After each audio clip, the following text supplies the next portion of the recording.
할렐루야. 아, 복되고 귀한 주님의 날입니다. 오늘 우리에게 주신 말씀 구약성경 시편 90편 6절에서 13절까지 말씀 보시겠습니다. 시편 90편 6절에서 13절까지입니다.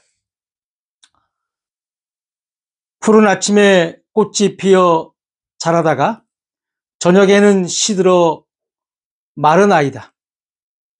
우리는 주의 노에 소멸되며 주의 분내심에 놀라나이다. 주께서 우리의 죄악을 주의 앞에 놓으시며 우리의 은밀한 죄를 주의 얼굴빛 가운데에 두셨사오니 우리의 모든 날이 주의 분노 중에 지나가며 우리의 평생이 순식간에 다 하였나이다. 우리의 연수가 70이여 강건하면 80이라도 그 연수의 자랑은 수고와 슬픔뿐이요 신속히 가니 우리가 날아가나이다. 누가 주의 노여움의 능력을 알며 누가 주의 진노의 두려움을 알리이까.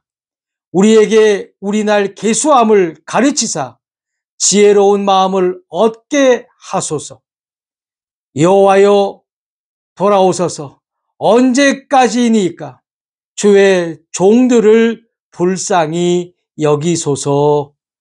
아멘.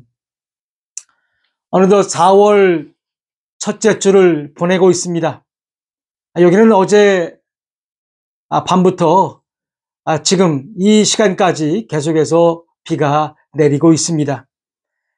지난 한 주 우리는 참으로 바쁜 시간들을 보낸 것 같습니다. 하나님의 은혜가 오늘 이 아침에 우리 모두에게 함께 하시기를 주의 이름으로 축복합니다. 오늘 제목은 폭삭 속았수다 그리고입니다. 제목만 들어도 오늘 무슨 내용인지 아마 다 아실 겁니다. 그렇습니다. 바로 드라마의 제목이기도 합니다. 이 드라마는 봄, 여름, 가을, 겨울을 배경으로 해서 총 16부작으로 제작된 드라마이며 근현대사를 배경으로 우리네의 일상을 잘 묘사한 그런 드라마였습니다. 여기에 유명 배우들의 명품 연기와 어우러져 많은 시청자들의 심금을 울렸던 것 같습니다. 처음 접하는 제주도 사투리기에 이 제목이 그저 속았다, 왕창 속았구나 인 줄로만 알았던 것 같습니다. 그런데 이 말은 제주도의 사투리 방언으로 그 뜻은 수고 많으셨습니다 라는 것입니다. 왜 이 드라마가 많은 사람들에게 호응을 받았을까요? 그것은 바로 우리들의 삶을 잘 표현해서 그런 것 같습니다. 1950년대를 배경으로 어렵게 태어나 먹고 살아야 하기에 힘겹게 살아가는 모습, 그리고 엄마를 잃고 열심히 공부했지만 진학도 못하고 또 결혼해서 아이를 키우고 먹고 살아야 하기 때문에 할머니로부터 돌아가신 아버지의 유산이라는 명목으로 배를 사서 고군분투하며 살아가는데 거기서 또한 막내 아들을 잃고 망연자실한 삶 속에서 산 사람은 사라진다며 남은 식구들을 위해서 또 살아가는 모습을 봤습니다. 공부 잘해서 서울대학에 들어간 딸, 그리고 사고를 치는 아들 속에서 그들은 또 그렇게 살아갑니다. 우리네 사람들처럼 너무 착해서 사기를 당하지만 그래도 산 사람은 사라진다는 신념으로 다시 일어나 살아가는 모습들이 우리들의 가슴을 시리게 만들기도 했습니다. 그러다 무쇠 같았던 남편이자 아버지도 다른 이들처럼 세상을 떠나면서 이 드라마도 막을 내리려고 했습니다. 묵뚝뚝한 아버지들 사이에서 가정에 대한 그리움도 보여주면서 마침내 아내이자 엄마인 주인공은 시를 써서 그의 꿈이던 시집을 발간하기도 합니다. 이러한 우리네의 일상을 근 현대사적 시간대와 어우러져 잘 표현한, 그리고 따뜻한 우리들의 이야기이자 드라마였던 것 같습니다. 그리고 이 제목이 주는 뜻을 곱씹어 보니 인생은 한마디로 수고 많으셨습니다 라는 것입니다. 제가 오늘 제목 폭삭 소가수다에 하나를 더 붙여봤습니다. 바로 그리고입니다. 폭삭 소가수다는 수고 많으셨습니다 라는 뜻이라고 했습니다. 그 드라마에서 봤듯이 바로 우리네의 일상이요 인생인 것입니다. 인생은 수고 많으셨습니다. 그리고 또한 슬픔이며 신속히 날아간다는 것입니다. 물론 드라마에서는 아이가 출생하고 명문대 입학하고 사업 및 창업에 성공하는 것들을 보여주면서 인생에도 기쁨이 있다고 말하고 있습니다만, 성경은 연수의 자랑은 수고와 슬픔이라고 분명하게 정의를 내리고 있다는 것입니다. 드라마에 나오는 남편이자 아버지는 막내 아들을 떠나보내고 나서 입 밖으로 한마디도 슬픈 기색을 하지 않았지만 수면 내시경을 하면서 잠재의식 속에 막내 아들의 이름을 부르며 끝내 구하지 못한 것에 대한 죄책감을 표현하고도 있었습니다. 오늘 우리가 읽은 본문은 그래서 우리 인생들을 한마디로 수고와 슬픔뿐이라고 말씀하고 있다는 것입니다. 오늘 본문인 이 시편은 물론 모세의 기도입니다. 너무도 짧은 우리네의 연수, 기껏해야 70이요 강건하면 80이라고 성경은 기록하고 있는데, 이 말은 우리네 인생들은 언제나 유한한 존재라는 것, 아무리 무쇠라도 병들고 죽을 수밖에 없다는 것이며 오직 수고와 슬픔이라는 것을 말하고 있다는 것입니다. 여기서 수고는 영어로 레이버 노동입니다. 우리는 죽을 때까지 이 일을 해야 하며 우리의 인생은 슬픔뿐이라는 것입니다. 이렇게 짧은 인생, 오직 수고와 슬픔뿐인 우리의 인생에 한 줄기 빛과 같은 주님께서 오셨다는 것입니다. 아멘입니다. 지난 3월 31일 한국에서는 전직 국회의원이 생을 마감했다는 뉴스를 접하게 되었습니다. 생을 마감한 그의 아버지는 목사요, 교육자요, 국회 부의장까지 역임하셨던 분이라고 합니다. 그리고 망자는 그의 부친이 세운 기독교 재단의 대학교의 부총장 또한 역임했다고 합니다. 그런데 그는 스스로 목숨을 버렸습니다. 그것도 자신의 비서를 성추행했다는 것 때문이라는 것입니다. 그의 아들은 소위 래퍼라고 하는 가수인데 음주운전을 해서 언론에 오르내렸던 인물입니다. 아버지가 국회 부의장이었고 목사였으며 대학교를 세운 설립자로 그야말로 좋은 집안이었을 것입니다. 망자도 삼선 국회의원을 지냈고 부총장 출신이었으니 한마디로 남부러울 게 없는 삶을 살았을 것입니다. 그런 그가 스스로 생을 마감했다는 것입니다. 사랑하는 성도 여러분, 아버지가 목사이고 자신도 교인이라고 하지만 어찌 스스로 생을 마감할 수 있었을까요? 과연 그의 아버지부터 망자, 그리고 그의 아들 가수까지 과연 그 가정은 진정한 기독 가정이었을까요?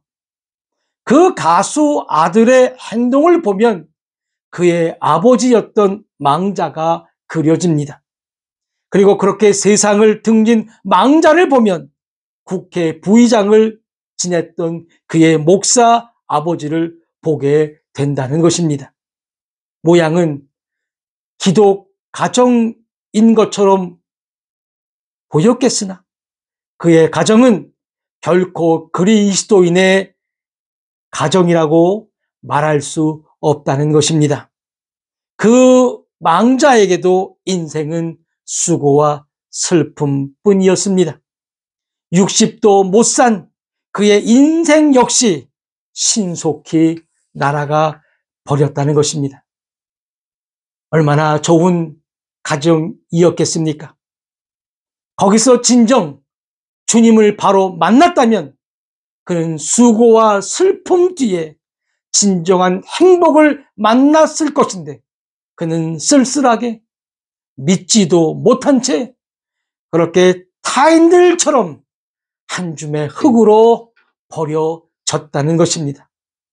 아무리 우리의 생에 권력과 물질이 차고 넘친다고 해도 우리는 오늘 이 말씀을 초월할 수 없다는 사실을 믿으시기를 바랍니다.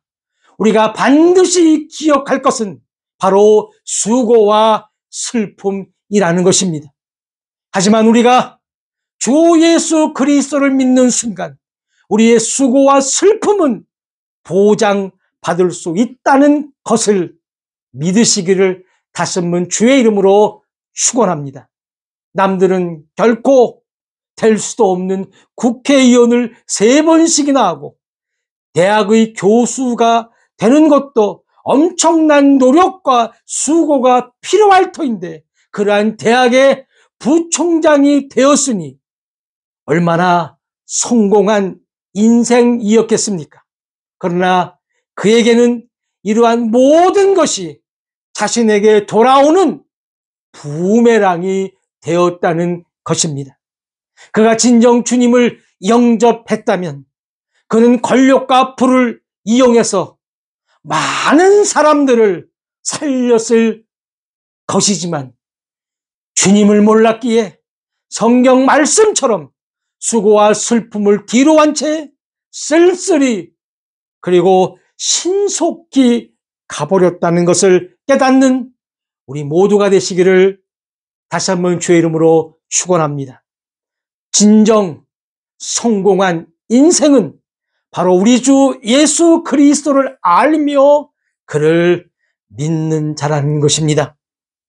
오늘 제목은 폭삭 속았수다 그리고입니다. 그리고의 첫 번째는 슬픔이라고 말씀드렸습니다. 그리고의 두 번째는 정말 바르게 믿어야 한다는 것입니다. 바르게 믿는 유일한 방법은 하나님의 말씀인 성경을 정말 잘 알아야 하는 것입니다. 이 드라마의 배경은 제주도입니다. 남녀 주인공이 제주도의 유채꽃밭에서 입을 맞추기도 하고 사랑을 하는 모습을 우리는 아주 예쁘게 봤습니다. 여러분, 혹시 4월 3일이 무슨 날인 줄 아시는지요? 아마도 요즘은 많이 알려져서 많은 분들이 아실 것입니다. 바로 제주 4.3 사건의 날입니다. 저는 역사학자나 역사학도가 아니기에 잘은 모릅니다만 1948년 4월 3일부터 1954년 9월 21일까지 제주도민들이 학살을 당했다는 것입니다. 일제로부터 독립한 대한민국은 소련의 이북과 미국의 남한으로 대립을 하게 되었습니다. 미국은 자칫 잘못하면 대한민국이 소련의 지배하에 들어가는 것을 두려워 남한만이라도 선거를 치르려고 합니다. 하지만 한국의 지도자들은 그래도 한 나라인데 어찌 나라를 나눌 수 있냐면서 남북 지도자들이 만나서 절충했지만 미국은 이승만을 필두로 남한만이라도 재헌 국회의원 선거를 강행합니다. 그런데 제주에서 세석의 국회의원이 나와야 하는데 투표 반대로 한 석만 나오게 되었습니다. 그 이유가 남로당 빨갱이의 소행이기에 이승만은 제주를 토벌하려는 계획을 갖게 되었고 친일파 경찰들을 숙청하지 않은 채 미국은 그들을 제주에 보내게 되었습니다. 미국은 친일파에 관심이 없었습니다. 오직 소련만을 경계하는 중이라 친일파를 청산하지도 않은 채 제주로 보냈고 거기에 응원 경찰까지 내려보내 남로당 빨갱이들을 토벌하게 되었던 것입니다. 이 토벌대가 얼마나 잔인했냐면 민간인들 남녀노소를 가리지 않고 무차별하게 학살을 했던 것입니다. 당시 제주도 도민들이 약 30만 명이 있었다고 하는데 그때 10%에 달하는 3만 명 정도가 학살로 인해서 사망했다고 말하는데 다른 통계를 보면 30% 약 10만 명이 학살을 당했다고도 말하고 있다는 것입니다. 제가 오늘 이 드라마의 배경인 제주를 보면서 그리고 4월 3일을 지나면서 왜 이토록 같은 민족을 이렇게 비참하게 학살을 했는가를 생각하게 되었습니다. 특별히 토벌꾼은 군인과 친일 경찰과 응원 경찰을 포함해 하나의 단체가 더 있었는데 바로 서북청년회입니다. 말 그대로 서북청년회는 이북의 서쪽인 함경도에 거주했던 청년들이 대거 남한으로 내려오게 되었습니다. 내려온 이유는 소련 공산당들이 토지개혁 명목 아래 땅을 뺏게 되었는데 땅을 빼앗긴 자들이 남한으로 내려와서 그들이 간 곳이 바로 지금 서울 명동에 자리하고 있는 영락교회입니다. 영락교회를 세우신 목사님은 한국교회가 존경하는 분이십니다. 그런데 그가 서북청년회를 조직해서 토벌꾼에 합류시키셨다는 것입니다. 이러한 자료는 영락교회의 역사나 고인이 되신 설림 목사님의 설교집에도 고스란히 남겨져 있다는 것입니다. 이승만의 반공과 멸공의 정신이 만연했던 당시 그 교회에서도 그 목사님도 그러한 설교를 했던 것입니다. 요한계시록 12장 3절 하늘에 또 다른 이적이 보이니 보라 한 큰 붉은 용이 있어 머리가 일곱이요 뿔이 열이라. 그 여러 머리에 일곱 왕관이 있는데, 여기서 우리가 눈여겨봐야 할 것이 바로 붉은 용입니다. 그의 설교는 붉은 용은 사탄이요, 사탄은 공산주의요, 공산주의는 빨갱이요. 그래서 공산주의자, 빨갱이를 처단하는 것이 바로 마귀를, 사탄을 몰아내는 영적 전쟁이기에 살상하는 것에 어떠한 죄책감도 없게 하였고, 그래서 서북 청년에는 그러한 만행을 자행했던 것입니다. 이 논리는 참 쉽습니다. 붉은 용, 바로 그 붉은 용은 사탄이요, 사탄은 공산주의요, 공산주의자는 붉은 용, 빨간 용, 바로 빨갱이다. 그래서 이 빨갱이를 죽이는 게 바로 사탄과 붉은 용을 죽이는 것이기에 하나님께 영광을 돌린다고 믿었다는 것입니다.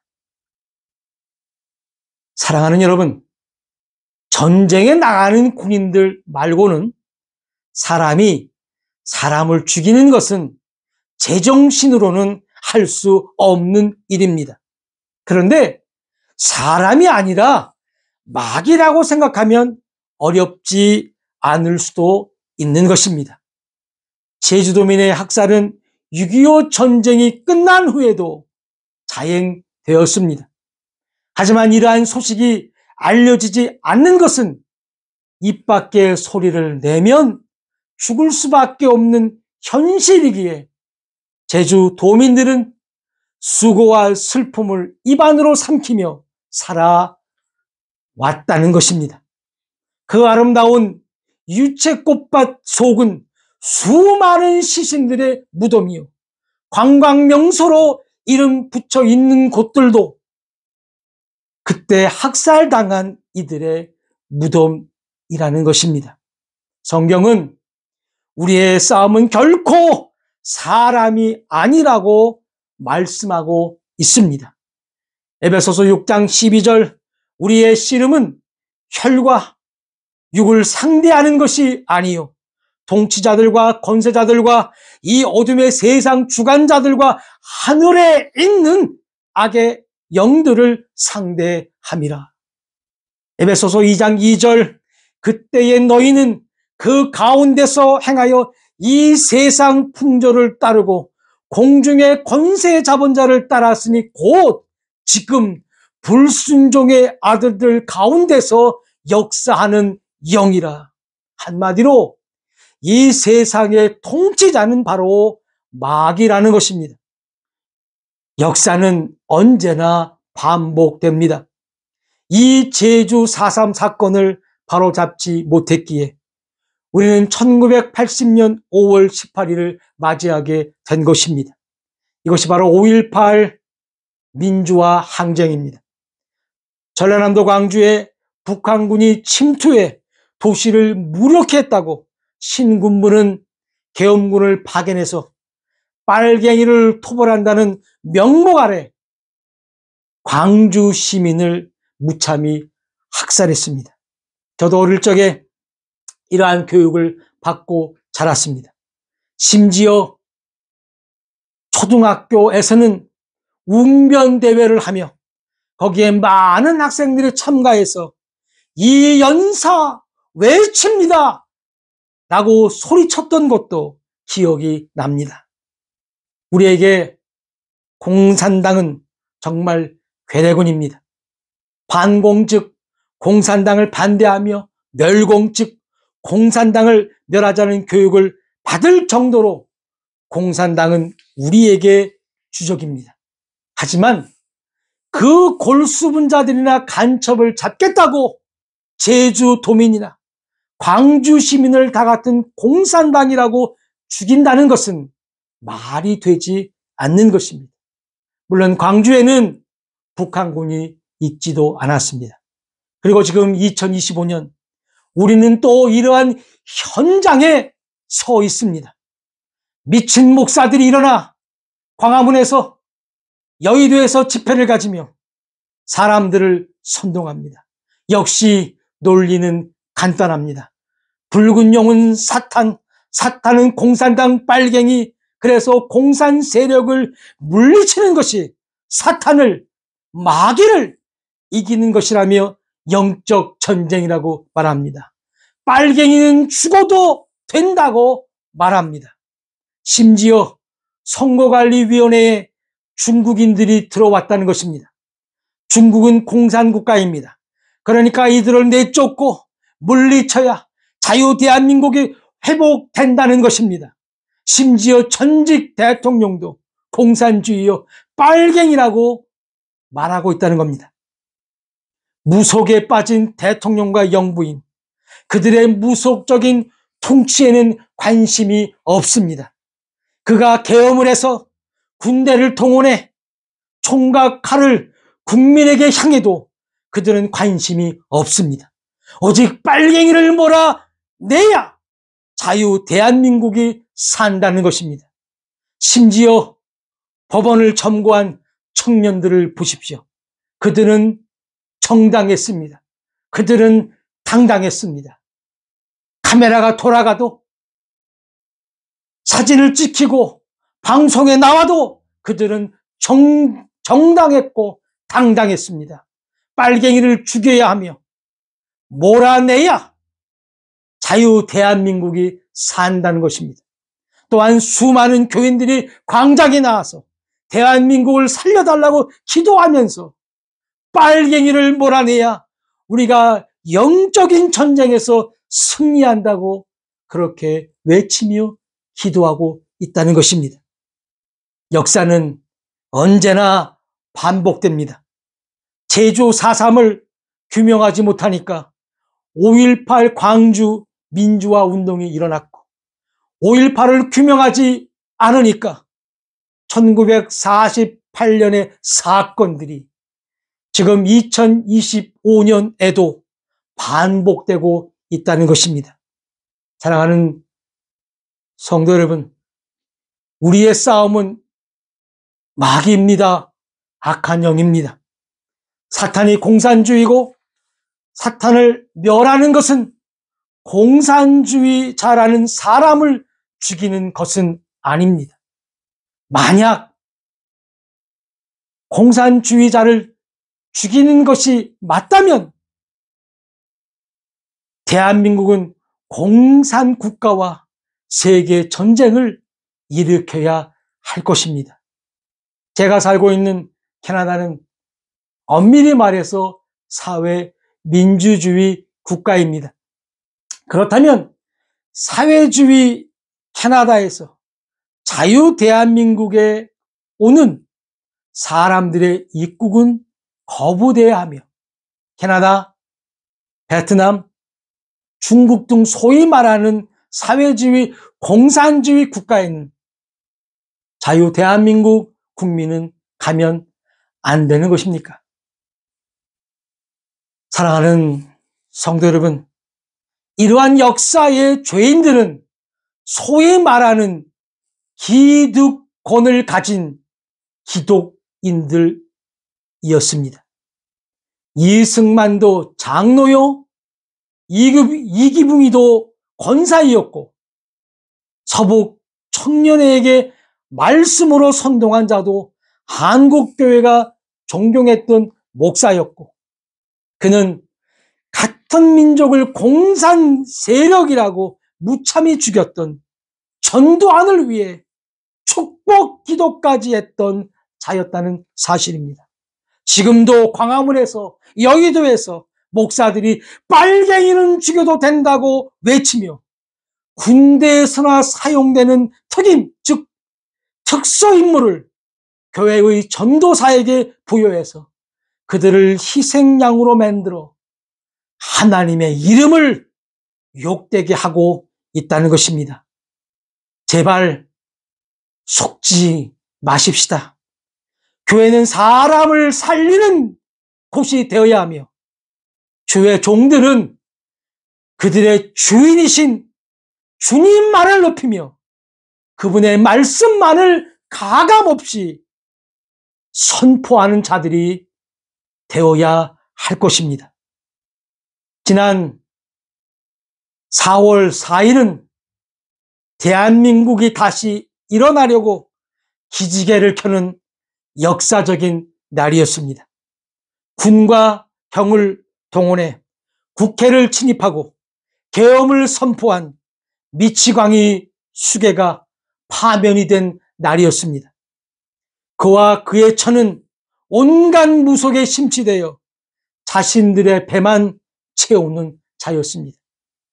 그런 그들이 국민 앞에서 완벽하게 파면이 되었습니다. 그는 헌법재판소 변론에서도 거짓말을 밥 먹듯 했던 자였습니다. 요한복음 8장 44절 너희는 너희 아비 마귀에게서 났으니 너희 아버지의 욕심대로 너희도 행하고자 하느니라. 그는 처음부터 살인한 자요 진리가 그 속에 없으므로 진리에 서지 못하고 거짓을 말할 때마다 제 것으로 말하나니 이는 그가 거짓말장이요 거짓의 아비가 되었음이라. 그들의 논리대로라면 거짓을 말한 자, 그 내란 수괴자는 마귀의 아들이요 마귀의 아들이기에 바로 그 내란 수괴자가 공산주의요 그가 빨갱이가 되는 것입니다. 우리는 이러한 사건을 계기로 바른 주님의 사람이 되어야 합니다. 대형교회라고 유명한 목사라고 거기에 속아 넘어가지 마시기 바랍니다. 주님의 사람은 바로 한 권의 책의 사람이 되어야 합니다. 저도 어릴 적 많은 경험 중 목사님의 설교가 있었습니다. 성경을 잘 모르는 저로서는 목사님의 설교가 전무였습니다. 사탄이 공산주의요 빨갱이라고 믿으니 사람이 사람을 잔인하게 학살할 수 있었던 것처럼 말씀을 모르면 언제나 목사의 말이나 설교가 하나님의 말씀처럼 다가온다는 것입니다. 그래서 우리는 반드시 한 권의 책의 사람이 되어야 하는 것입니다. 자유 대한민국을 지키는 것은 빨갱이를 죽이고 몰아내는 것이 아니라 진정 우리의 적이 누구인가를 바로 알고 그를 대적하기 위해 성경이 말씀하신 대로 해야 하는 것입니다. 에베소서 6장 10절부터 18절까지의 말씀을 함께 보시고 오늘 말씀을 마칠까 합니다. 에베소서 6장 10절부터 18절까지입니다. 끝으로 너희가 주 안에서와 그 힘의 능력으로 강건하여 지고 마귀의 간계를 능히 대적하기 위하여 하나님의 전신갑주를 입으라. 우리의 씨름은 혈과 육을 상대하는 것이 아니요 통치자들과 권세들과 이 어둠의 세상 주관자들과 하늘에 있는 악의 영들을 상대하므라. 그러므로 하나님의 전신갑주를 취하라. 이는 악한 날에 너희가 능히 대적하고 모든 일을 행한 후에 서기 위함이라.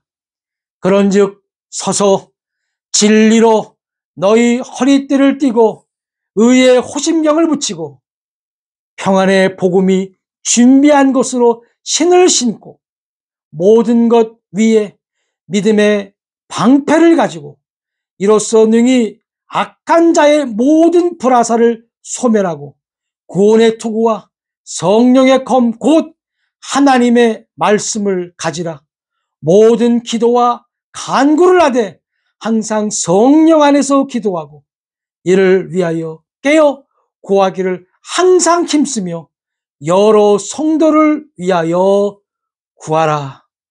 사랑하는 성도 여러분, 오직 하나님 말씀만이 내 발의 등이요 내 길의 빛이십니다. 수고와 슬픔밖에 없는 인생 속에서 예수의 꽃을 피우시며 하나님의 말씀만을 의지하며 살아가시는 저와 여러분이 되시기를, 그리고 다시 일어나는 우리의 조국이 되어지길 우리 함께 기도합시다. 다 같이 기도하시겠습니다.